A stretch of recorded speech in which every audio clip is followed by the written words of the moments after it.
नमस्कार। आज हम पढ़ने वाले हैं सेट्स। सेट्स बहुत ही इंपॉर्टेंट टॉपिक है। ये हमारा लगभग काफ़ी चैप्टर्स में इसका यूज होता है। स्पेशली हम बात करें तो रिलेशन फंक्शंस, और हम बात कर ले प्रोबेबिलिटी, परम्यूटेशन एंड कॉम्बिनेशंस, इन सब में इसका बहुत सारा यूज होता है। और ये सेट जो है बहुत ही आसान, इंटरेस्टिंग और स्टूडेंट फ्रेंडली टॉपिक है। स्टूडेंट फ्रेंडली कैसे है? क्योंकि ये सिंपल सा टॉपिक है, बहुत जल्दी से समझ में आ जाता है, तो इसलिए स्टूडेंट्स को आसान लगता है, तो स्टूडेंट्स का इंटरेस्ट डेवलप होता है। और जब स्टूडेंट का इंटरेस्ट डेवलप होता है तो उसे वो अच्छी तरीके से पढ़ते हैं। तो इस चैप्टर सेट्स है आसान सा चैप्टर, लेकिन जितना ही ये आसान है उससे कहीं ज़्यादा ये इम्पॉर्टेंट है। ये इम्पॉर्टेंट हर जगह है, यहाँ तक कि हमारे एकेडमिक क्लासेस के अगर ऊपर हम बढ़ें तो हर हमारे कम्पिटिटिव क्लासेस में भी, एग्जाम्स में भी यूज होता है। यहाँ तक कि IIT JEE में भी इसका चैप्टर्स का यूज होता है, वहाँ पर ये बहुत बड़े पोर्शन में आता है। तो आज हम बात करेंगे सेट्स के बेसिक इंट्रोडक्शन की, टाइप्स ऑफ सेट्स, सेट का रिप्रेजेंटेशन क्या होता है, ये सारी चीज़ें आज हम देखेंगे। तो आइए स्टार्ट करते हैं सेट्स। तो देखते हैं सेट्स क्या होता है। तो सेट्स होता क्या है, पहले इसको हम अपने सिंपल से लैंग्वेज में समझेंगे, फिर मैथमेटिकल डेफिनेशन में देखेंगे, और फिर उसको हम सिंबल से रिप्रेजेंट करेंगे। तो देखिए सेट्स होता क्या है, किसी भी ऑब्जेक्ट को अगर हम अरेंज करें तो अरेंज करना ही हमारा क्या होता है, सेट्स। जैसे हम अपने बैग में कॉपियां सेटिंग करके रखते हो, या अपने घर में कॉपियां बुक्स जो रखते हो, जैसे मैथ्स की एक तरफ रखते हो, साइंस की एक तरफ रखते हो, हिंदी की एक तरफ बुक्स रखते हो, ये सारी बुक्स आप कलेक्शन करते हो। कलेक्शन का मतलब ही होता है सेट। हम कह सकते हैं सेट मीन कलेक्शन, किसी भी चीज का कलेक्शन कर रहे हो मतलब उनके सेट कर रहे हो, सेट हो गया। तो a well defined collection of objects is called set. तो अगर सेट की डेफिनेशन पूछे तो a well defined collection of objects is called sets. सबसे सिंपल लैंग्वेज में डेफिनेशन है, वस्तुओं का सुव्यवस्थित समूह समुच्चय कहलाता है। A well defined collection, a well defined collection of objects is called set। वस्तुओं का सुव्यवस्थित समूह समुच्चय कहलाता है। मतलब अगर हम ऑब्जेक्ट को एक अरेंज में रखें, एक ऑर्डर में रखें, एक क्रम में रखें, या एक रूल के तहत रखें, तो वो सारे ही अरेंजमेंट जो भी बनेंगे वो हमारे सेट्स कहलाते हैं। It is represented by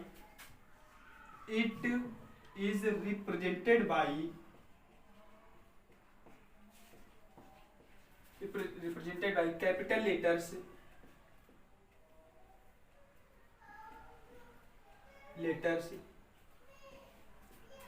of alphabet, of English alphabet।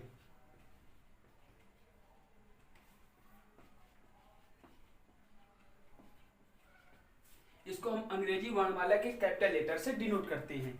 तो देखते हैं, जैसे अब हमसे आप बोल दिया जाए set of 5 natural numbers, set of 5 natural numbers, and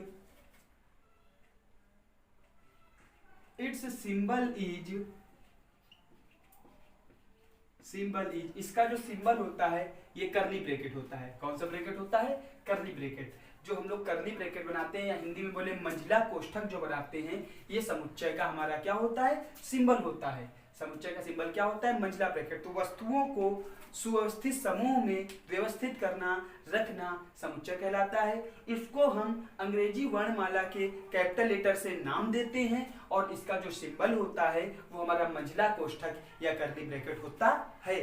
for example, जैसे हमसे बोला जाए प्रथम 5 प्राकृतिक संख्याओं का समुच्चय, प्रथम 5 प्राकृतिक संख्याओं का समुच्चय, set of first 5 natural number. तो जब सेट की बात कर दी गई तो हम यहाँ पे सेट ए सपोज नाम दे दिया। अब सेट की बात हो रही है तो कर्ली ब्रैकेट लगाएंगे। 5 नेचुरल नंबर 1 2 3 4 5, ये हमारा क्या है? सेट को रिप्रेजेंट कर रहा है। जैसे अगर हमसे बोला जाए set of vowels in English alphabet, set of vowels in English alphabet, vowels का सेट। तो vowels हमारे क्या होते हैं? A, E, I, O, U, अंग्रेजी वर्णमाला के स्वरों का समुच्चय। तो ये हमारा किसको रिप्रेजेंट कर रहा है? समुच्चय को। तो ये हमारा सेट ए है, ये है सेट बी। तो आई होप आपको सेट समझ में आ गया होगा। तो वस्तुओं का सुव्यवस्थित समूह समुच्चय कहलाता है। एक और एग्जांपल ले लेते हैं। फॉर एग्जांपल जैसे सेट सी कह दिया जाए तो हमसे एक सेट बोला जाए first 5 prime numbers, the set of first 5 prime numbers, पहले 5 प्राइम नंबर्स का सेट बनाओ। तो जो हमारे फर्स्ट 5 प्राइम नंबर्स है वो यहाँ पे हम लिख देंगे। तो जैसे पहला प्राइम नंबर होता है 2, फिर 3, फिर 5, फिर 7, फिर 9। तो ये हमारा फर्स्ट 5 प्राइम नंबर्स का सेट लिखा हुआ है। तो ये हमारे सेट है। सेट को रिप्रेजेंट करते हैं, नेम करते हैं कैपिटल लेटर्स से। सेट के जो सिंबल्स होता है वो हमारा करली ब्रैकेट होता है। और एक चीज याद रखना, सेट के अंदर जो एलिमेंट्स होते हैं वो अगर अंग्रेजी वर्णमाला के हैं तो उसको स्मॉल लेटर्स में लिखेंगे, क्योंकि मैंने यहाँ पे बोला था set of vowels of English alphabets. तो यहाँ पे मैंने ये नहीं बोला था कैपिटल लेटर्स या स्मॉल लेटर्स। लेकिन जब बात हो रही है सेट की, तो जब अंदर लिखे जाएंगे, सेट के अंदर एलिमेंट्स लिखे जाएंगे तो हम क्या लिखेंगे, स्मॉल लेटर्स में लिखेंगे। इतना हो गया। इसके बाद देखते हैं, जैसे हमारा ये लिखा है set A is equal to 2, 3, 5, 7, ये सेट ए है। तो सेट ए ये जो पूरा लिखा है ये सेट ए है। इसके एलिमेंट्स ये जो 2, 3, 5, 7 है ये एलिमेंट्स हैं। क्या है? एलिमेंट्स। एलिमेंट्स माने क्या होता है? तत्व। ये जो फर्स्ट 4 लेटर्स हैं ये हमारे एलिमेंट्स हैं या तत्व हैं। क्या है? तत्व। किसके तत्व हैं? इस सेट के तत्व हैं। तो इस बोला जाए इस सेट में कितने एलिमेंट्स हैं तो हम क्या बताएंगे, 1, 2, 3, 4। कितने एलिमेंट है? 4 एलिमेंट हैं। तो एलिमेंट्स को रिप्रेजेंट करने के लिए सेट के नाम के पहले स्मॉल n लगाते हैं। N A number of elements in set A is 4। Number of elements in set A is 4। इसको हम बोलते हैं कार्डिनल नंबर भी कहते हैं। इस टॉपिक के बारे में अभी हम आगे चर्चा करेंगे। तो अगर आपसे पूछा जाए इस सेट ए में कितने एलिमेंट प्रेजेंट हैं तो आप बताएंगे 5। इस सेट बी में कितने एलिमेंट प्रेजेंट हैं आप बताएंगे 5। इस सेट सी में कितने एलिमेंट प्रेजेंट हैं आप बताएंगे 5। तो ये हमारा हो गया सेट। क्लियर हो गया। अब इसके बाद हम थोड़ा सा और आगे बढ़ते हैं, देखते हैं सेट्स कितने टाइप्स के होते हैं और सेट को रिप्रेजेंट किस तरीके से किया जा सकता है। तो देखते हैं representation of set. Representation of set.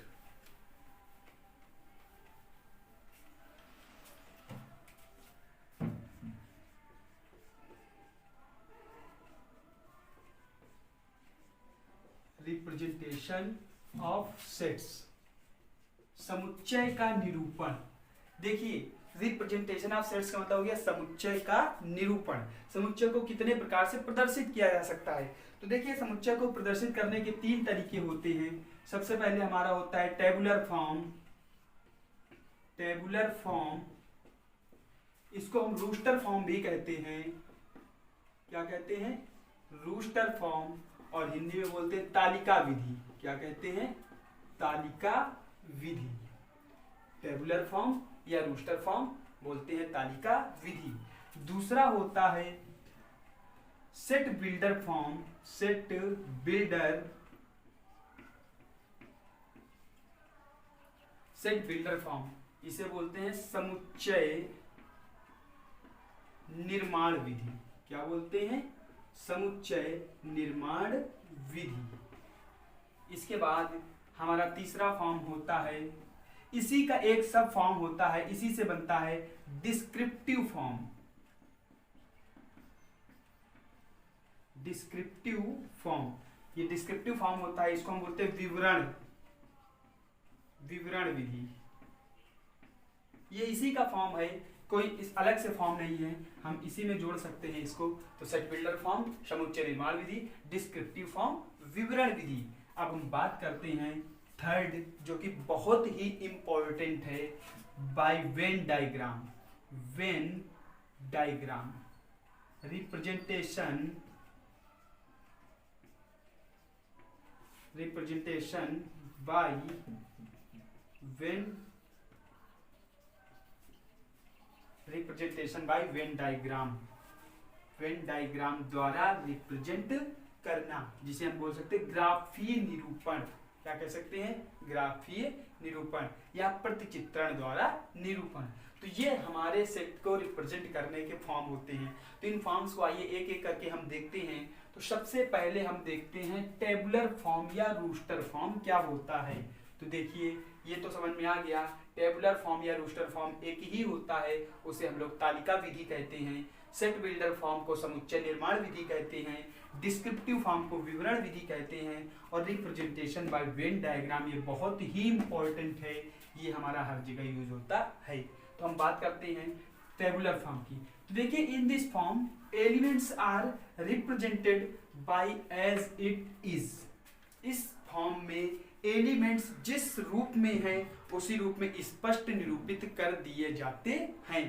तो मतलब टेबुलर फॉर्म में क्या हो गया, इस रूप में या इस विधि से अवयवों को उनके वास्तविक रूप में प्रदर्शित किया जाता है। वास्तविक रूप का मतलब क्या हुआ, जैसे हमसे बोले कि प्रथम 5 सम संख्याओं का समुच्चय बनाओ, प्रथम 5 सम संख्याओं का समुच्चय बनाओ, the set of first 5 even numbers. तो हम सीधे सीधे लिख देंगे a is equals to 2, 4, 6, 8, 10। ये हमारा प्रथम 5 सम संख्याओं का समुच्चय है। क्या है? प्रथम 5 सम संख्याओं का समुच्चय है। तो ये हमारा हो गया टेबुलर फॉर्म। अब जैसे आपसे बोले क्या सेट बी की अल्फाबेट के वॉवेल्स, जो अभी मैंने बताया वॉवेल्स का सेट बनाओ, तो ए ई आई ओ यू ये वॉवेल्स लिखे हुए हैं। तो ये हमारे वॉवेल्स हैं, इसका हमने डायरेक्ट सेट बना दिया। तो हम देख रहे हैं कि जो हमारा टेबुलर फॉर्म है उसमें जो एलिमेंट होते हैं वो एज इट इज लिख दिए जाते हैं, मतलब वो एलिमेंट्स डायरेक्टली लिख देते हैं जो एलिमेंट्स होते हैं। जैसे हमसे कहा जाए find the set of first 3 prime number, set of first 3 prime number. तो देखिए हम एज इट इज जो प्राइम नंबर्स होते हैं उन्हीं को लिख देंगे 2, 3, 5। मैं अभी बिल्कुल बेसिक से सिंपल से एग्जांपल्स ले रहा हूं ताकि आपको अच्छी तरीके से समझ में आ सके चीजें, फिर मैं धीरे धीरे करके इसका लेवल ऊपर बढ़ाऊंगा। तो ये हमारे टेबुलर फॉर्म या तालिका विधि है। कुछ भी समुच्चय पूछा जा सकता है, number of books present in your bag, number of books present in India, कुछ भी हो सकता है, सेट के फॉर्म में पूछा जा सकता है। तो टेबुलर फॉर्म का मतलब क्या हो गया कि ये हमारा डायरेक्ट ऐसे एलिमेंट्स लिखे जा सकते हैं। अब हम बात करते हैं सेट बिल्डर फॉर्म की। किसकी बात करते हैं? सेट बिल्डर फॉर्म की। तो देखिए सेट बिल्डर फॉर्म क्या होता है। सेट बिल्डर फॉर्म, इसको हमने क्या बताया था? समुच्चय निर्माण विधि। देखिए इस विधि में समुच्चय को उनके अवयवों के गुणों के आधार पर प्रदर्शित किया जाता है। इस विधि में समुच्चय के अवयवों को उनके गुणों के आधार पर प्रदर्शित किया जाता है। In this method the elements are presented by their properties और कैरेक्टरिस्टिक। इन दिस मेथड या in this form the elements are presented और represented by their properties according to their characteristic. तो मतलब क्या हुआ, इस रूप में एलिमेंट्स को एज इट इज नहीं लिखा जाएगा। जैसे मैंने बताया है तालिका विधि में सारणीयन रूप में, एक और तालिका विधि को हिंदी में हम सारणीयन रूप भी कहते हैं। याद रखना, टेबुलर फॉर्म, रूस्टर फॉर्म, तालिका विधि, सारणीयन विधि। तालिका विधि और सारणीयन विधि हिंदी में नाम हो गए, टेबुलर फॉर्म और रूस्टर फॉर्म अंग्रेजी में नाम हो गए। तो उसके निरूपण में एलिमेंट्स को डायरेक्टली लिख देते हैं, मतलब सेट को हम देख करके कह सकते हैं ये एलिमेंट है। लेकिन सेट बिल्डर फॉर्म में ऐसा नहीं है। सेट बिल्डर फॉर्म में उनके अवयवों के गुण प्रदर्शित किए जाते हैं, उनकी प्रॉपर्टीज लिखी जाती हैं। जैसे मैंने टेबुलर फॉर्म में पहला एग्जांपल लिया था, set of first 5 even numbers, तो मैंने 2, 4, 6, 8, 10 लिख दिया था। लेकिन अगर सेट बिल्डर फॉर्म में लिखेंगे तो देखते हैं कैसे रिप्रेजेंट करेंगे। तो सेट बिल्डर फॉर्म में हम उनकी प्रॉपर्टीज पहचानेंगे। प्रॉपर्टीज एलिमेंट्स की क्या हैं? 2, 4, 6, 8, 10 इवन नंबर। तो सबसे पहले इसमें जोड़ते हैं x सच दैट x। इसको पढ़ते हैं x such that x, x such that x, इसको पढ़ते हैं x सच दैट x। तो ये हमारा क्या लिखा है, एक्स सच दैट एक्स। तो अगर हम लिखें तो हम लिखेंगे x such that x is an even number, x is an even number and x is less than 11। तो ये देखिए x such that x is an even number, x is less than 11, ये हमारा सेट बिल्डर फॉर्म में लिखा हुआ है। कैसा लिखा हुआ है, सेट बिल्डर फॉर्म में। तो यहाँ पे देखिए एलिमेंट्स आपको नहीं दिख रहे हैं, लेकिन अगर बात करें तो वही है कि 11 से छोटी सम संख्याएं x is less than 11, x belongs to natural number भी जोड़ सकते हैं। तो हमने देखे यहाँ पे प्रॉपर्टी बता दी कि जो अवयव होंगे वो 11 से छोटे होंगे और इवन होंगे। तो अगर डायरेक्टली हम इनडायरेक्टली बात करें तो यही तो हमारे लिखे हैं 2, 4, 6, 8, 10, 11 से छोटे भी हैं और इवन भी हैं। तो ये जो हमारा रिप्रेजेंटेशन है इसमें एलिमेंट्स डायरेक्ट दिख रहे हैं। तो ये तालिका विधि हो गई, सारणियन विधि हो गई, टेबुलर फॉर्म हो गया, रूस्टर फॉर्म हो गया, कोई भी नाम ले सकते हो। लेकिन यहाँ पर हमने देखा कि एलिमेंट्स वही लिखे गए हैं, लेकिन इन एलिमेंट्स को इनके फॉर्म के रूप में लिखा गया, इनकी प्रॉपर्टीज के रूप में लिखा गया है। ठीक है, तो ये हमारा क्या है, सेट बिल्डर फॉर्म है। जैसे हमने दूसरा एग्जांपल दिया था, क्या दिया था, ये मैंने लिखा था b is equal to AEIOU। तो यहाँ से हमें दिख रहा है क्या कि ये अंग्रेजी वर्णमाला के वॉवेल्स हैं। तो अगर ये हमारा है तो इसको हम अगर हम सेट बिल्डर फॉर्म में लिखना चाहें तो लिखेंगे सबसे पहले तो x सच दैट x जोड़ेंगे, x such that x is the vowel of English alphabet,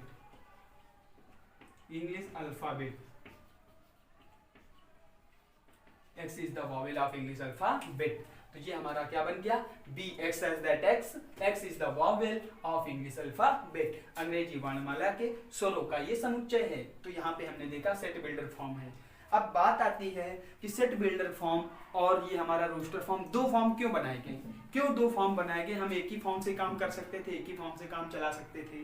तो देखिए सबसे पहले समुच्चय को निरूपित करने के लिए हमारा तालिका विधि प्राप्त हुई, सारणियन विधि प्राप्त हुई। लेकिन कभी कभी क्या हुआ कि इस विधि से एलिमेंट्स को रिप्रेजेंट करना थोड़ा सा टफ हो गया। कैसे टफ हो गया, अभी मैं देखता हूँ कैसे है, अभी मैं बताता हूँ। जैसे आपसे बोल दिया जाए कि सभी विषम संख्याओं का समुच्चय, सभी विषम संख्याओं का समुच्चय, set of all odd numbers, set of all odd numbers. तो जब सभी विषम संख्याओं के समुच्चय की बात कर दी गई तो इसका मतलब क्या हुआ, विषम संख्याएं तो इनफाइनाइट होती हैं। तो अगर हम तालिका विधि से लिखें तो हम 1, 3, 5, 7, 9, 11, 13, 15, 17 डैश डैश, ऐसे कितने नंबर्स भी लिख सकते हैं।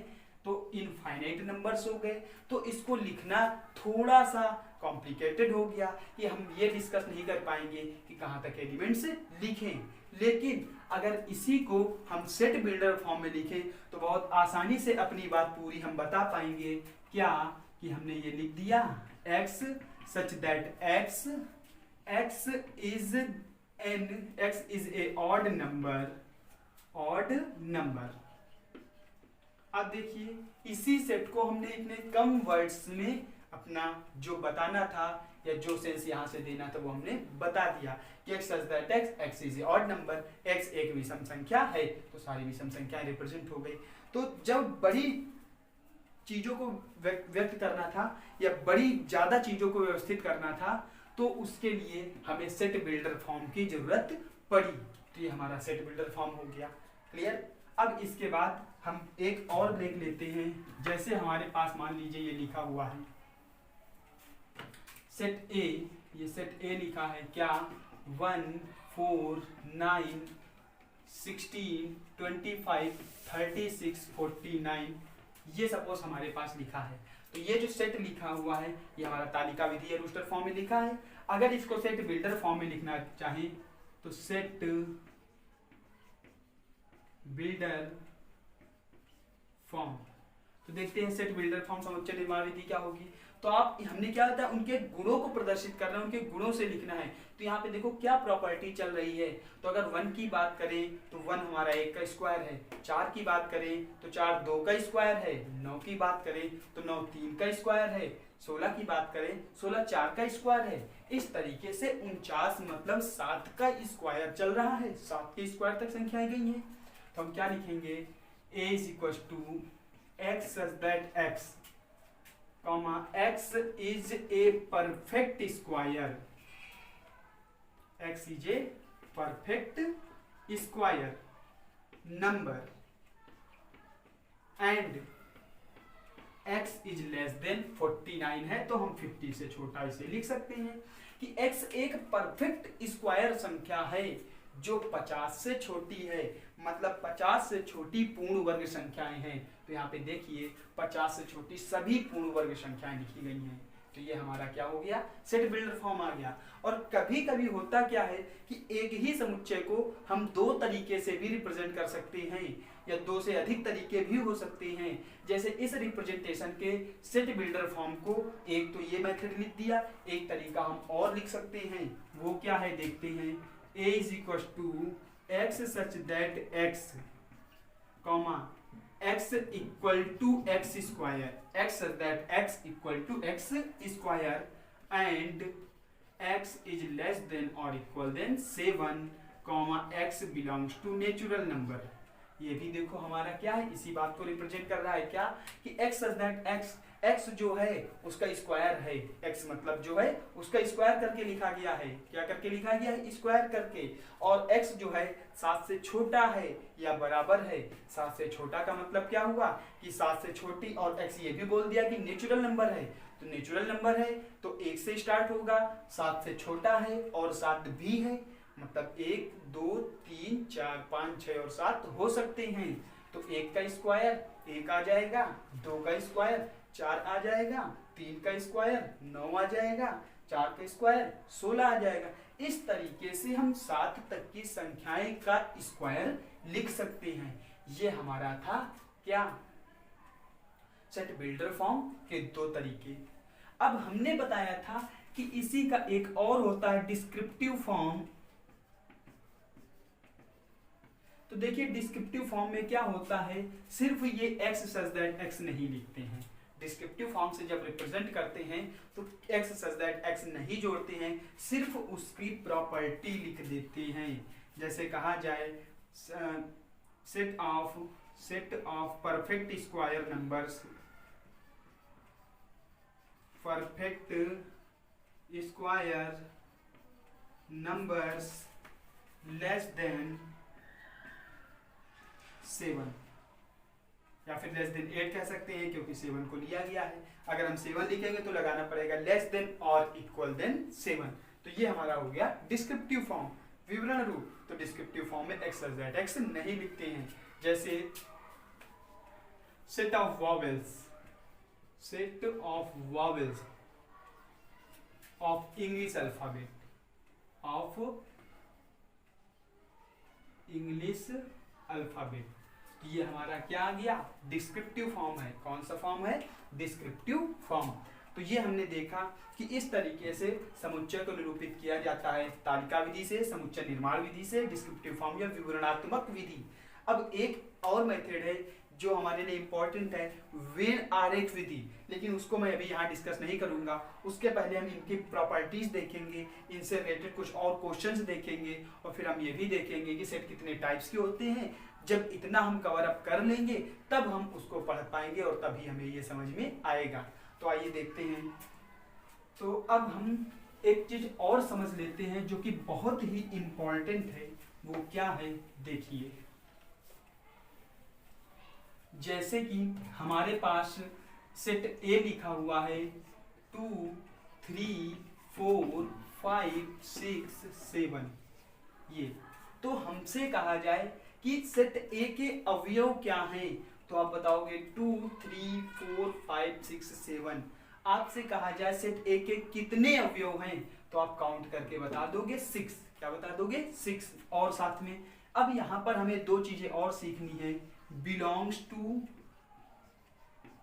और डज नॉट बिलोंग्स टू। क्या सीखना है?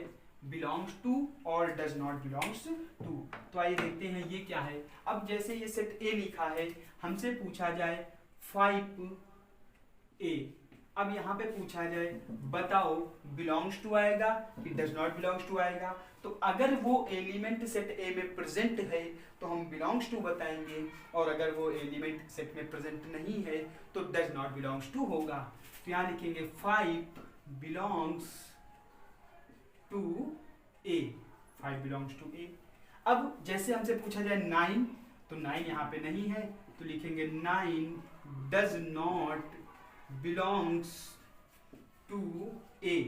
9 जो है सेट ए को बिलोंग नहीं कर रहा है, 9 does not belongs to A. अब एक चीज और है, इसको सिंपली कैसे लिखेंगे? 5 बिलोंग्स टू ए, तो 5 लगाएंगे, बिलोंग्स टू का साइन ये होता है, आप ऐसे सी लिख के उसको ई बना दोगे, 5 बिलोंग्स टू ए हो जाएगा। और इसके बाद 5 सॉरी यहाँ पे क्या है 9 डज नॉट बिलोंग्स टू का मतलब इसी को आप काट दोगे, does not belongs to A. तो ये हमारे पास लिखा है 5 belongs to A, 9 does not belongs to A. तो हम समझ गए बिलोंग्स टू और डज नॉट बिलोंग्स टू क्या होता है। इसके बाद एक और इम्पोर्टेंट चीज हमें सेट में समझना है, फिर उसके बाद हम टाइप्स ऑफ सेट में आगे बढ़ेंगे। तो हम देखते हैं एक और इम्पोर्टेंट चीज, वो इम्पोर्टेंट चीज क्या है देखते हैं। अब जैसे हमसे कह दिया जाए कि right the set of right the set of word mathematics.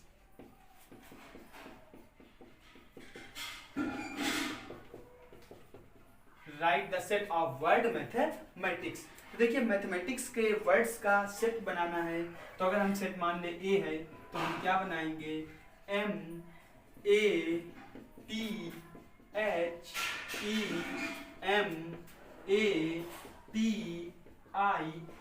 MATHEMATICS, तो ये हमारा होगा।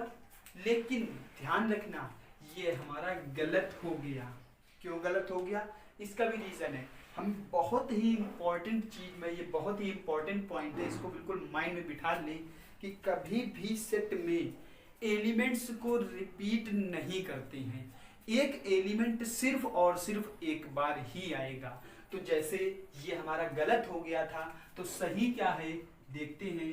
अगर हम मैथमेटिक्स के वर्ड्स का सेट बनाएंगे तो M लिखेंगे, फिर A लिखेंगे, फिर T, फिर H, फिर E। लेकिन अब ये अगेन M आया है तो इसको हम नहीं लिखेंगे, हटा देंगे, क्योंकि हम फर्स्ट टाइम M लिख चुके हैं। A भी लिख चुके हैं तो नहीं लिखेंगे, T लिखा है, T भी लिख चुके हैं तो नहीं लिखेंगे, I लिखा गया है नहीं, तो यहाँ हम लिखेंगे I, फिर C लिखेंगे और फिर लिखेंगे S। तो ये हमारा मैथमेटिक्स के वर्ड्स का सेट है, MATHEICS, क्योंकि MATHEMAT ये हमारे रिपीट हो रहे थे तो हम इनको नहीं लिखेंगे। क्लियर हो गया? तो ये हमने देखा। अब हमसे पूछा जाए कि वर्ड मैथमेटिक्स के सेट में कितने एलिमेंट्स आएंगे, तो हमें यहाँ पे मिस्टेक हो सकती है कि हम इसको काउंट करेंगे 1 2 3 4 5 6 7 8 9 10, 1 3 3 6 3 9 और 10, ये जितने भी एलिमेंट होंगे उनको हम काउंट करके लिखें, लेकिन वो गलत है। हमें क्या काउंट करके लिखना है? सेट बनाने के बाद, और सेट बनाएंगे तो उसमें एलिमेंट्स को रिपीट नहीं करेंगे। क्लियर हो गया? तो यहाँ पे हम कह सकते हैं NA इज इक्वल टू 1 2 3 4 5 6 7 8। कितने एलिमेंट्स हैं? 8 एलिमेंट हैं। इस सेट में 8 एलिमेंट हैं। अब जैसे इसी तरीके से एक और बोल दिया जाए वर्ड कैलकुलस, क्या बोला जाए, या फिर कैलकुलस हटा देते हैं, लिखते हैं वर्ड इलाहाबाद। वर्ड इलाहाबाद बोला जाए, इस इलाहाबाद शब्द के समुच्चय में कितने अवयव हैं, तो हम यहाँ से काउंट नहीं करेंगे, इसका हम बनाएंगे। तो मान लिया सेट का नाम B है, तो A आएगा, L आएगा, A रिपीट हो गया, H आएगा, B आएगा, D आएगा, बाकी सब रिपीट हो रहे हैं। तो सेट इलाहाबाद के में कितने एलिमेंट्स हैं? 1 2 3 4 5, तो लिख देंगे 5 एलिमेंट्स। क्या लिखेंगे? 5 एलिमेंट्स। और एक चीज और, इसको रिप्रेजेंट कैसे करेंगे न्यूमेरिकली, तो लिख देंगे NB, इसको मैंने क्या बताया है, number of elements in set B is equal to 5। तो ये हमारा क्या हो गया, n B is equal to 5। तो इस तरीके से हम सेट को रिप्रेजेंट करते हैं। तो इस वीडियो में हमने देखा कि सेट क्या होता है, उसको रिप्रेजेंट किस तरीके से करते हैं, और इस वीडियो में मैंने हर एक छोटी छोटी पॉइंट को ध्यान में रखा और बिल्कुल डिटेल से समझाया। इसलिए इंट्रोडक्शन पोर्शन थोड़ा सा लंबा हो गया। लेकिन अब हम नेक्स्ट पार्ट में देखेंगे टाइप्स ऑफ सेट्स। क्या देखेंगे, टाइप्स ऑफ सेट्स। मैंने सोचा था कि मैं इसी वीडियो में आपको टाइप्स ऑफ सेट बता दूंगा, लेकिन ये वीडियो लंबा होने की वजह से अब मैं टाइप्स ऑफ सेट आपको नेक्स्ट वीडियो में बताऊंगा कि टाइप्स ऑफ सेट क्या होते हैं, और फिर उनसे बेस्ड एप्लीकेशन से और क्वेश्चंस कराऊंगा। तो उम्मीद करते हैं कि आपको समझ में आया होगा, इसको आप अच्छी तरीके